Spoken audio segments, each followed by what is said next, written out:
Did Jesus really live? Or is it a legend?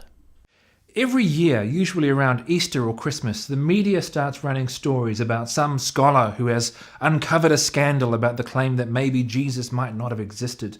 And internet discussion boards light up with this idea that Jesus is really just a myth copied from all the other ancient pagan deities that existed at the time.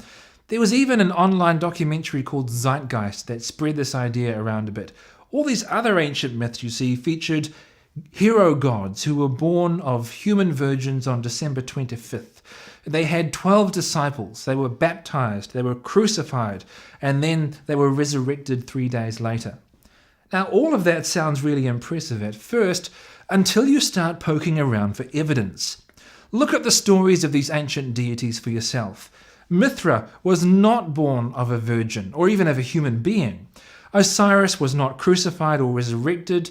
Dionysius did not have 12 disciples, and none of these deities, or even Jesus for that matter, was ever said to have been born on December 25th. So the similarities just are not there. The next time you see this claim repeated, ask yourself, what is the evidence? We can ask about the historical Jesus of Nazareth in the same way that we ask historical questions in general, by looking at the historical evidence. Now, the earliest pieces of historical evidence that we have are the books of the New Testament themselves, written within a generation of those who claim to have spent time with Jesus. And that's significant. Even the lives of some of the greatest figures of history, like Julius Caesar, are known to us through documents that were eventually written not decades, but centuries later. So the fact is, within the lifetime of those who would have known Jesus, we've got records claiming that they did. Now, some people ask, why don't the major historians of the first century record Jesus' life? And why don't non-Christian sources record such an amazing thing as the resurrection of Jesus from the dead? Now, the answer to the first question is, why would they?